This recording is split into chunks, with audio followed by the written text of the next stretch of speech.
uzafate ibyo wumva nurangiza uteranyeho ibyo ureba uzamenya uwo uriwe. Ibyo wumva n'ibyo uteranya nibyo bibyara wowe uri ibitekerezo. Umuntu uboneka ntago ari we muntu, ahubwo umuntu utaboneka niwe ugaragara, ugenzwa cyangwa niwe influencer uboneka. Bivuga ko umuntu wanjye w'imbere, ngewe w'imbere, niyo ugomba ku influence w'inyuma. Uw'imbere yanduzwa n'ibintu bigera kuri 2: ibyo numva n'ibyo ndeba. Niyo mpamvu ngomba kwita nkubaza ngo mu by'ukuri mu buzima bwawe wumva iki cyangwa se ureba iki? Niki nakoresha kugira ngo ninde n'umutima? Ubundi Bibiliya y'Ikinyarwanda ivuze ijambo umutima, abantu benshi bakunda kumva umutima w'inyama dufite ujyana amaraso mu mubiri, ariko izindi Bibiliya zindi z'indimi iyo bavuze umutima ntago bavuga n'umutima usanzwe, baba bavuga imitekerereze cyangwa mindset, imitekerereze yacu, ibitekerezo byacu, nicyo Bibiliya yita umutima. Yaba muri Bibiliya y'Abaheburayo, yaba mu Kigiriki no mu Cyongereza n'Igifaransa bavuga mindset cyangwa imitekerereze cyangwa se ibitekerezo. Turabashuhuje mwese abakurikiranye M.Charlene official, turabashuhuje mu izina rya Yesu Kristo w'i Nazareti, amahoro y'Imana nabe muri mwe. Turabasuhuza rero cyane abagenda bakurikirana ibiganiro bitandukanye, abari mu gihugu cy'u Rwanda, mu bihugu by'abaturanyi, mu bihugu bya Afurika, muri Amerika y'Uruguru n'Epfo, muri Europe no muri Australia no muri Aziya. Turabashuhuje namwe abashinzwe umutekano, abasirikare n'abapolisi. Turabashuhuje namwe abaganga, abarimu, mukiri kumwe n'abanyeshuri mu bizami, namwe abanyeshuri mu biruhuko. Turasuhuza abafite ubwandu bwa COVID-19 ndetse turanabashuhuje namwe abarwaje. Nukuri mwihangane abafite ingaruka n'abari muri ibi bihe, ntimugire ubwoba, ntago COVID ariyo izarangiza isi. Imana yacu irahari nubwo bimeze gutyo. Nkuko rero tujya tugenda tuzana abatumirwa benshi kandi batandukanye, tubafitiye umutumirwa ahangaha turi kumwe nawe. Muraho mukozi w'Imana? Uraho neza? Umeze neza? Kutangiye useka cyane. Wajya gumata ibibazo mbese. Turakwishimiye muri make. Urumva se wishimiye ko nabaye umunyamakuru nkaba nkwakiriye nanjye? Birakubereye cyane. Ngaho suhuza. Abadukurikira buze kuza ndakubiva muri comment, ariko birakubereye ko umunyamakuru. Suhuza abantu bakurikiranye M.Charlene official unabibwire. Turabasuhuje, neza Imana igure mu buzima bwanyu kandi ibihe byiza. Nitwa Ndamukunda Patrick, nishimiye kubana namwe kwa M.Charlene official. Yego. Ni Ndamukunda rero Patrick, nkuko abibabwiye, nawe afite ikinyamakuru cyiza cyitwa Umubwiriza TV. Hanyuma niyo channel ye, mujya mugenda muyikurikirane. Haba hariho inyigisho z'abantu bakuru kandi harimo ibintu bihembura ubugingo bw'abantu. Ntago rero ari mushyashya kuri M.Charlene official, tugenda dukorana ibiganiro byinshi bitandukanye. Uyu munsi agomba kutugezaho icyo Imana yashyize ku mutima we, nawe twifuje kumutumira kugira ngo atuganirize. Hanyuma nimufashe tumwakire mu izina rya Yesu. Turakwakire kuri M.Charlene official. Amen. Amen. Murakoze cyane kuduha kagatuti. Yego. Yari yarabitubwiye yarabivuze ko Imana nyine izaduha urusengero. Ubu dufite M.Charlene official. Okay, hanyuma rero tuguhaye ikaze, ariko mbere yuko utangira ndumva nagusengera, hanyuma ukabwira abantu b'Imana ikiri ku mutima, ikimana yagushyize ku mutima. Turakubakiye kuko uri umukozi w'umuhanga. Turagushimye mu izina rikomeye rya Yesu Kristo w'i Nazareti. Tugushimiye umwanya w'umugisha ndetse n'umumaro uduhaye. Uduhanyemo n'umukozi wawe wamupfunyikiye ijambo kugira ngo twunguke kandi twaguke. Ndasenze kugira ngo ubudahangarwa ububasha bw'ijuru bumutondagire nk'urume. Imana yo mu ijuru imubere umuterankunga ukomeye muri uyu mwanya, kugira ngo ijambo ryawe rimurimo rigire umumaro kandi rigere aho wifuza. Mushyigikire kandi umushyire mu maraso yawe kugira ngo ahinduke umumaro ndetse cyane muri aka kanya mu izina rya Yesu Kristo. Amen. Ni karibu. Urakoze cyane, Imana iguhe umugisha kutwakira kuri M.Charlene official ndetse no kudusengera. Imana ibaho umugisha. Rero reka tuganire amagambo Imana ishize ku mutima, ntabwo dukoresha igihe kinini, ariko ndifuza ko tuganira amagambo Imana ishize ku mutima kugira ngo tuyasangire. Dusome mu gitabo cy'imigani, ni urwandiko cyane igitabo cyanditswe n'umuhanga witwa Salomo. Salomo ni umuhanga ukomeye cyane, yanditse ibitabo bigera kuri 3 muri Bibiliya. Babyita ko ari ibitabo by'ubwenge, abize theology. Ni igitabo cy'imigani, igitabo cy'umubwiza, igitabo cy'indirimbo. Igitabo cy'imigani ni igitabo yanditse cyane cyane ageze mu zabukuru, aho harimo ahugura cyane cyane urubyiruko, abantu batandukanyemo amagambo ari mu bwenge bwinshi. Abami n'abamikazi bajya kumusura bashaka kubona ubwenge bwe Imana yamuhaye. Amaze kuba umwami, bavuga ko yabaye umwami afite imyaka 16, yagiye kanuga gasumba kandi ajya gusenga kugira ngo Imana imuhe ubwenge n'ibintu agira ubutunzi bwinshi. Mu magambo yagiye yanditse amagambo akomeye, yandika amagambo abarimo ihishurirwa ridasanzwe, abarimo ubwenge budasanzwe. Ariko ndifuza ko tusesengura, turebera hamwe iri jambo tugiye kuba tubona mu gitabo cy'imigani. Turasoma ibice 4 n'umurongo waho wa 23. Tuze no gusoma urwandiko rwandikiwe Abaroma ibice 12 umurongo wa mbere. Turi amagambo ahari tuze kuza kuganira. Reka dusome mu gitabo cy'imigani ibice 4 umurongo wa 23. Taravuga ngo rinda umutima wawe kuruta ibindi byose birindwa. Urabyumva? Rinda umutima wawe kuruta ibindi byose birindwa, kuko ariho iby'ubugingo bikomokaho. Rinda umutima wawe kuruta ibindi byose birindwa, kuko ari iby'ubugingo bikomoka. Ikindi cyane twe dusoma ni mu rwandiko rwandikiwe Abaroma ibice byaho ni 12 umurongo wa mbere. Naho hari amagambo ushaka ko dusoma. Haravuga ngo nuko bene data ndabinginga ubw'imbabazi z'Imana ngo mutange imibiri yanyu ibi bitambo bizima byera bishimwa n'Imana, ariko kwikwera kwanyu gukwiriye.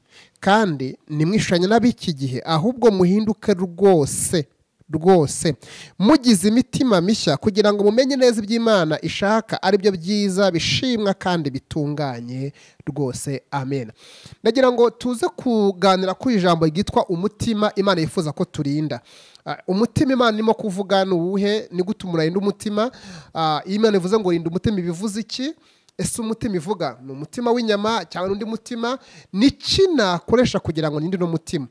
Ubundi Bibiliya y'Ikinyarwanda yivuze ijambo umutima, abantu benshi bakunda kumva umutima w'inyama dufite ujyana amaraso mu mubiri, ariko izindi Bibiliya z'indimi iyo bavuze umutima ntabwo bavuga n'umutima usanzwe, baba bavuga imitekerereze cyangwa mindset, imitekerereze yacu, ibitekerezo byacu. Nicyo Bibiliya yita umutima, yaba muri Bibiliya y'Abaheburayo, yaba mu Kigiriki cyangwa mu Cyongereza n'Igifaransa bavuga mindset cyangwa imitekerereze cyangwa se ibitekerezo.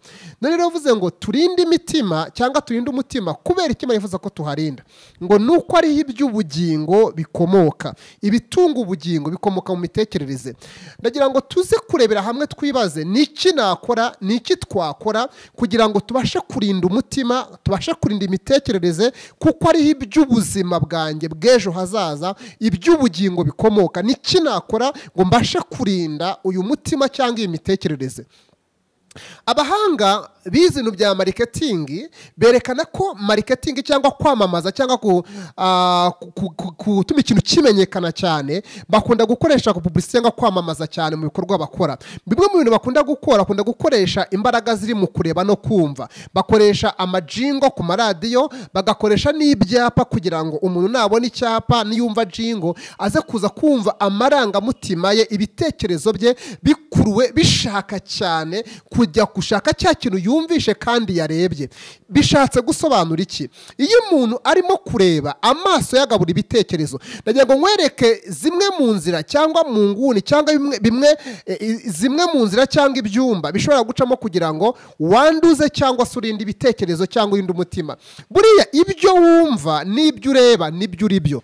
Nushaka kumenya icyo uri cyo, ukamenya uwo uri we, ukavuga ati njyewe ndi muntu ki, uzafate ibyo wumva, nurangiza uteranyeho ibyo ureba, uzamenya uwo uri we. Ibyo wumva n'ibyo uteranya nibyo bibyara wowe. Wowe uri ibitekerezo. Umuntu uboneka ntago ari we muntu, ahubwo umuntu utaboneka niwe ugaragara, niwe ugenzwa cyangwa niwe influencer uboneka. Bivuga ko umuntu wanjye w'imbere, ngewe w'imbere, ni ugomba ku influence w'inyuma.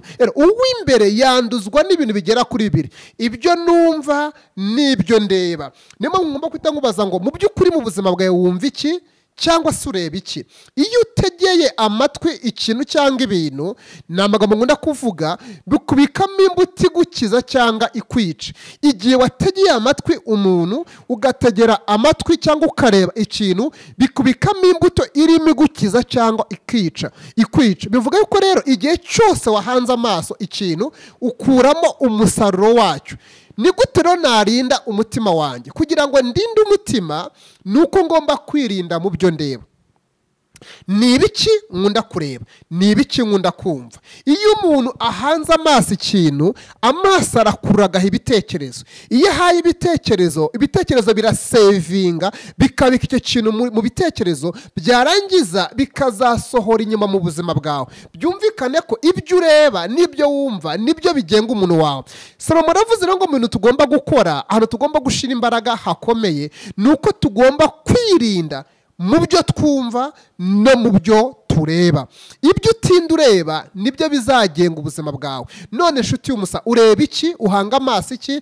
Ni ibiki ukunda kumva? Ni ibiki ukunda kumva? Biratubwira ngo rinda umutima wawe kuruta ibindi byose birindwa, kuko n'ibyo ubugingo bikomoka. Uzawurindisha iki? Uzawurinda ukoresha amaso yawe, urebe ibikubaka. Niba utegeye umuntu amatwi, niba ureba filime, niba ureba ibintu bitandukanye, ugasanga biri bwangize, birasenya wa muntu w'imbere, urimo kwangirika.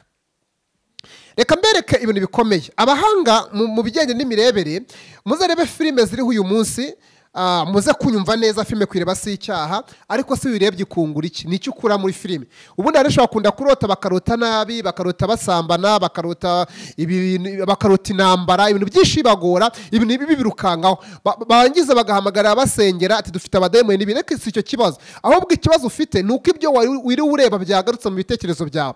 Filime zisohoka uyu munsi cyangwa zagiye zisohoka, usanga kenshi abazikora ni abahanga bazi imbaraga zo kureba, imbaraga ziri kureba ikintu, kureba amashusho. Iyo barimo barakora filime, bashyiramo udusene cyangwa se udusene tugaragaza wenda ikintu ashaka kwerekana runaka. Niba ari umukobwa wambaye ubusa, niba ari filime y'ubusambanyi, niba ari filime nziza bara y'urukundo, basakamo hagati bateretsemo akantu ko gusomana, ubusambanyi. Icyo bikoze ashaka, arimo gushaka gukurura urubyiruko rwose kugira ngo ababwire ko icyo nta kibazo. N'imbaraga wenda z'ubutinganyi, bakerekana ko nta kibazo, bagakina filime, baba bazi imbaraga zo kureba. Biragenda bikemfluwansa isi cyangwa imitekerereze y'urubyiruko, ugasanga umuntu abifashe nkaho ntacyo bitwa, ko akunda kubireba. Hari imbaraga z'ibyo tureba, hari imbaraga z'ibyo twumva. Ndashaka kubaza ngo nshuti yanjye, ni ibiki ukunda kumva? Ni ibiki ukunda kureba? Ni bande mugendana? Ni bande mubana? Ni bihe bitabo usoma? Ni zihe filime ureba? Ni izihe cano ukurikira? N'ayo makuru ukura kuri YouTube? Ni bihe bintu ukunda kumva? Ibyo ureba birakwangiza cyangwa bikakubaka. Uri ingaruka z'ibyo ureba, uri ingaruka z'ibyo wumva. Fata ibyo wumva ubigenzure, urebe ko ibyo wumva bifite umumaro ubwami bwawe. Hari ababyeyi hano mu Rwanda, reka mvuga hano ndi, bakunda kweresha abana babo filime. Kavuga ati kuko mfite umwana mukozi, ndamushyira mu nzu mufungirane, muzanire filime, muhe filime arebe, filime zitandukanye agiye kuvuga amazina. Umwana mama we yagaruka agatangira kumucanga, ati ndagucanga, ati ndagukubita, akavuga ya materime yakuye muri filime, cyane cyane zisobanuye amagambo barimo y'ibishegu n'ibindi bitandukanye. Uyu mwana ntugire ngo ni abadayimoni afite, kuko yenda ucyo kuvuga ngo bakaba musengera, ugashaka amusengera. Waramwishe kuko ibyo wamutungishije nibimwangiza. Wari ukuriye kumuha filime cyangwa kumuha amagambo azubaka ubugingo guhita ushaka kumuganisha. Ibyo ureba n'ibyo wumva birakwangiza. Rinda umutima wawe kuruta ibindi byose birindwa. Ni ibiki ukunda kureba, ni ibiki ukunda kumva. Aya magambo asa n'ahari imuguro ku buzima bwawe. Ndagira ngo utangire ugenzure ibyo ureba n'ibyo wumva. Ni ibiki ukunda kuva mu buzima bwawe? Ni ibiki wabitse mu mutima? Ni ibiki wabitse mu buzima bwawe? Pawulo yandikira Abaroma, yarabwiye amagambo akomeye, aravuga ngo nuko muhinduke rwose. Niyo magambo ashaka kuza gutindaho. Yarababwiye ngo nuko muhinduke rwose mugize imitima mishya. Avuga ngo nimuhinduka rwose nibwo muzamenya ibintu bigera kuri bitatu bikomeye. Muzamenya ibintu byiza, icyo ni icya mbere.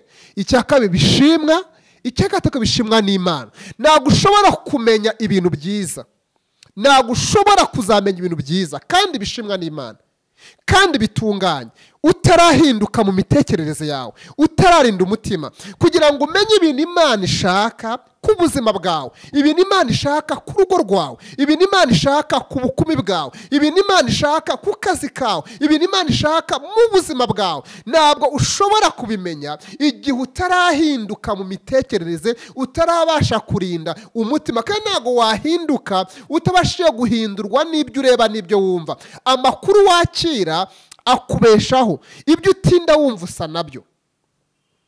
None mama, papa, mushiki wanjye, mwene data unkurikiye, ni ibiki ukunda kumva, ni ibiki ukunda kwakira? Ubundi iyo uvuze bigaragara ibyo ubitse. Umunyabwenge agaragara, niko Salomo yavuze, umunyabwenge yavuze ngo umunyabwenge yavuze uramwumva. Ngo ariko n'igicucu gicecetse niko birivuga, iyo umuntu agaceceka adafite ubwenge ngo agaragara nk'ujijutse. Ngo ariko ubwenge bugaragara iyo umuntu avuze. Iyo umuntu avuze umenya uwo ari we. Iyo umuntu avuga umenya ibyo afite, umenya bagaje yakiriye. Kugira ngo urinde umutima nuko urinda ibyo wumva. Ndagira ngo guhera kano kanya utangire uhindure, utangire uvaneho ibyo warebaga. Umenye ugenzure narebaga iki, nibihe bitabo nkunda gusoma. Amakuru nakira amariye iki ubwami bw'Imana. Naye makuru ufite mu bwami. Nese ni ibiki nekereza ku bigendanye n'ubwami bw'Imana. Ni ibiki numva, ni ibiki nakira, ni ibiki ndeba. Amakuru ufite nayaye. Hari igihe mu buzima tugira ba gihazi tubana nabo mu buzima bwacu bwa buri munsi, batubikamo amakuru atutera ubwoba, ariko dukeneye kugira igihe cyose ufite gihazi mubana mu buzima bwa buri munsi, niwo kubikamo amakuru. Nuba ushaka kumenya amakuru wakire, nicyo ndimo ndavuga, ariyo ashobora gutuma urinda umutima cyangwa n'uwurinde, ari ya mitekerereze ndimo ndavuga. Ndagira ngo ufate urupapuro n'ikaramu wandike abo mutindana. Utindana nande, ugendana nande. Igihe cyose ubana na gihazi w'umunyabwoba, ubona ingabo zimuteye atabona izimurinze, nta kindi uzagira mu buzima. Umutima we ntabwo uzabasha kuba ufite umutima wo gushira amanga, ahubwo uzagira umutima wo kuba ufite ubwoba, utinya ibikuriho kandi n'izindi mbaraga zikurimo. Hari imbaraga zari zirinze Elisa ku musozi, ariko gihazi atazibonesha amaso. Ni umwuka wa gihazi ubikamo abantu ubwoba. Uyu mwuka ni umwuka utuye mu bantu benshi. Ero nshuti y'umusaraba, ugomba kugera ku rwego udatungwa n'amakuru ya gihazi, ahubwo utungwa n'amakuru ukura kuri Elisa. Elisa yari afite amakuru y'ubwami bw'Imana. Elisa yari afite amakuru y'ingabo zimurinze. Elisa yiboneraga mu Mana. Ugomba kwibona uko Imana ikubona, ugomba kwihuza n'icyo Imana ikwita cyo, ugomba kuba icyo Imana yavuze ugomba kuba cyo. Ntabwo ugomba kuba icyo abantu bakeneye kuba cyo, ahubwo ukeneye kwisanisha n'icyo abantu bavuga kuri cyo, ahubwo ugomba kwisanisha n'icyo Imana ivuga kuri cyo, ushingiye ku makuru Imana iguhaye mu byanditswe byera. Niyo mpamvu ugendana ubwoba, niyo mpamvu udafite kwizera, niyo mpamvu ufite uwo mutima, nuko utabashije kuwurinda ngo ushireho ibikuta birinda ubugingo bwawe binyuze mu mutima wawe, ariyo mitekerereze. Mwibutse ko ibitekerezo byawe ni urubuga Imana ikoreramo, ni urubuga Imana ituramo, ariko igihe warangaye hakoramo ubundi bwami. Ariko ukeneye kugera ku rwego ibitekerezo byawe, ubwenge bwawe, Imana ibyigarura yarangiza igaturamo, yamara guturamo ikagenga inguni z'ibitekerezo, ukabasha kuva icyo Imana ivugana nawe, yavuga kandi ukayumva. Rero ugomba kurinda umutima. Bivuga ngo rinda umutima wawe kuruta ibindi byose birindwa. Niba wajya gurinda konti yawe, niba wajya gurinda umugore n'abana bawe, ndagira ngo wongereho kurinda imitekerereze yawe. Niwemere ko hari amakuru adakwiriye yinjira mu bitekerezo byawe, niwemere ko hari amagambo adakwiriye yinjira mu myumvire yawe. Umuntu mubanye, umuntu mugeneye kubikaho amakuru adakwiriye yajugunye, amakuru adagufitiye umusaya yajugunye. Hari igihe umubana n'umuntu ugasanga na amafaranga yaguha kandi ukamwita inshuti. Undi hari abantu twanze kurekura mu buzima bwacu bwa buri munsi. Munyemerere mbivuge, hari abantu wanze kurekura wita inshuti magara, ariko batafite icyo bakumariye mu buryo bwombi. Mu mwuka si yagusengera, ntabwo mwafatanya gusenga, kwizera ntabwo azamura kwizera kwawe, ni amafaranga yaguha, ntacyo kimwe ashobora gukora kidasanzwe mu buzima.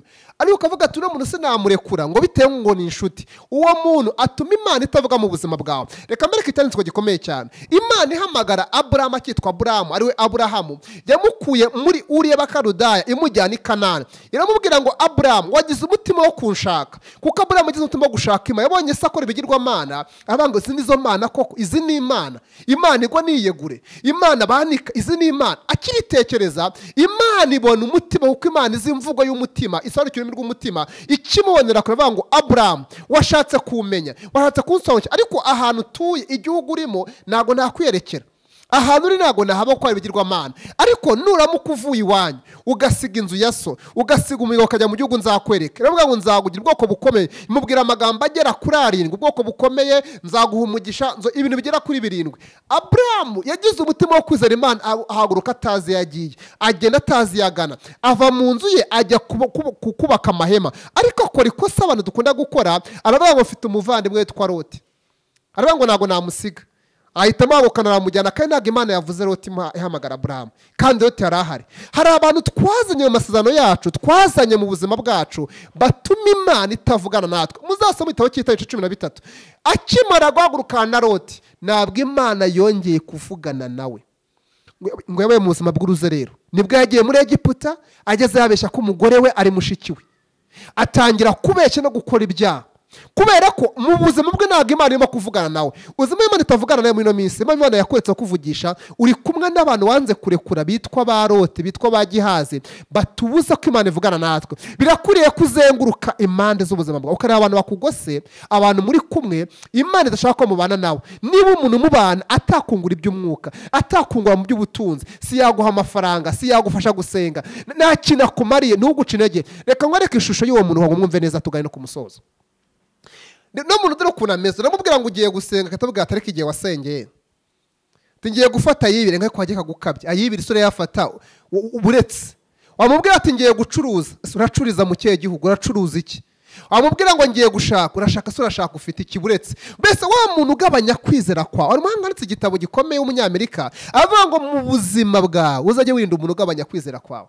Niba ufite umuntu w'inshuti akaba agabanya kwizera kwawe, ahora akubwira ibitagenda kandi hari ibigenda, akwereka aho utaragera kandi hari aho wageze, akwereka ibyo udafite kandi hari ibyo ufite, uwo muntu wo kumugira inshuti mwiyambure. Kumwiyambura ni iki? Ntabwo ari ukubanga ngo bajugunye, ahubwo icyo ukora ubi mu mwanya. Mbibutse ko igihe ni umutungo ukomeye, mu bindi Imana izakuba izakubaza igihe yaguhaye. Ni byiza ko wita ku byo wumva n'ibyo ureba. Ibyo ureba n'ibyo wumva bikugira uwo uri uyu munsi. Nushaka kumenya ubuzima bwawe muri minsi impamvu ari bwo ubayemo, uzicara urebe ibyo wumvaga kera n'ibyo warebaga. Ibyo nibyo byakugize uri uyu munsi.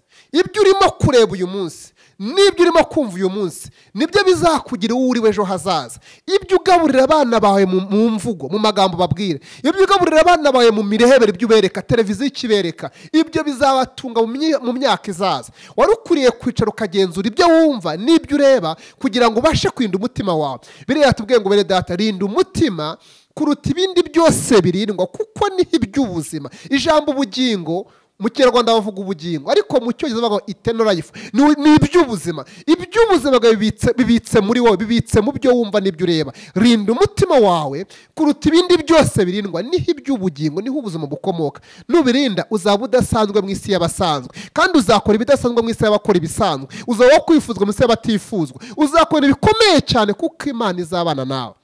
Iki nicyo nkwifurije, kugira ngo umenye ibyo Imana ishaka bishimwa kandi bitunganye rwose. Hinduka mu mitekerereze yawe, rinda umutima wawe kugira ngo ubashe kujya Imana yagambiye ugomba kugira, utazapfa ugapfira ubusa Imana. Imana ikubonemo umumaro. Ndagira ngo usengere gusabira Imana ikubashishe kumenya ibyo ureba bidakwiriye n'ibyo mva bidakwiriye, bitume ubuzima bwuzuye buhambaye bw'indengakamere Yesu yaguhaye, kandi n'ubuzima bwuzuye, ubuzima budasanzwe, ubuzima bw'Imana mu buzima bwacu bukwera muri twebwe. Ndagira ngo usengere. Uri data wa twese mwiza, nubwo aburaho amata tumenye isaka natumenye ko data wa twese mwiza, ubesha mu nzu abatagira shinge na rugero, uri umwami w'amahoro. Soma yaravuze ngo tugomba kurinda muri ino minsi ni ukwirinda ibyo tureba n'ibyo twumva, turinda imitima yacu. Sengeye buri wese mwami wari udukurikiye kugira ngo umutungire agatoki, abone ibyo areba bidakwiriye, amenye ibyo yumva bidakwiriye, kugira ngo abashe kurinda imitekerereze ye, kuko ushaka kuhakorera. Wari urwaye mukize, wari ushonje mugaburire, utarakizwa umuha agakiza, kandi imbaraga zawe ziganze mu buzima bwacu. Turagushimiye ko ubikora kwiyubahisha, imigezi y'ubugingo igatembera mu buzima bwacu, tukumva igahumuye no kubaho kudasanzwe hagati muri twebwe. Urakoze mwami, mu izina rya Yesu Kristo wacu. Amen. Amen. Murakoze cyane. Amen. Imana rero iguha umugisha cyane. Mwumvise ijambo ry'Imana kandi ryari rikwiriye, ngo turinde imitima yacu kuruta ibindi byose, kubera ko arimwo iby'ubugingo bigira gute bituruka. hanyuma uburyo ngo twakirinda tukarinda imitima yacu ni mu buryo bw'ibyo tureba n'ibyo twumva, kandi uko niko kuri. Nureba nutangira gutekereza nonaha ibyo wajya ureba, ugatekereza n'ibyo wumva, kandi kureba no kumva ni ikintu gikomeye. Umuntu agira umutima wo gushakashaka ku buryo na mega nyine agomba kuzihiga, ku buryo anaziguza ariko akareba. Hakabaho umuntu koko wareba n'ibintu bimwica cyangwa bikamusubiza inyuma. Hanyuma rero ijambo ry'Imana, Imana nimuha umugisha umukozi w'Imana, namwe kandi mwakoze gukurikirana ijambo ry'Imana. Ibi biganiro mugende mu bisangiza abandi, iri jambo rigere kure kugira ngo abantu bamenye uburyo bakwiye kurinda imitima yabo. Hanyuma Patrick, turagushimiye nawe. Imana y'amahoro niguha umugisha, ikomeze ikuzuze cyane. Ahubwo nifuzaga ko watanga nimero za telefone zawe. Yego, murakoze cyane. Nimero yanjye ni 0788 23 0788 23 0741. Wenda ubwo bazanandika no hejuru nta kibazo. Murakoze. Yego rero mukomeze no gukurikirana nyine ku Mubwiriza TV, ni ho channel ye iri, mukurikirane n'irindi jambo ry'Imana Imana yamuhaye n'ibindi biganiro bitandukanye. Mukomeze rero gukora share, mukomeze gukora subscribe, mukomeze kuduha inama ndetse n'ibitekerezo kuri M.Charlene official. Mukomeze musangiza abantu b'Imana kugira ngo baruhuke kandi bakire mu bugingo, kuko ibi ni ibiryo by'umwuka. Imana ibaha umugisha bari badukurikiranye kuri M.Charlene official. Imana ibaha umugisha.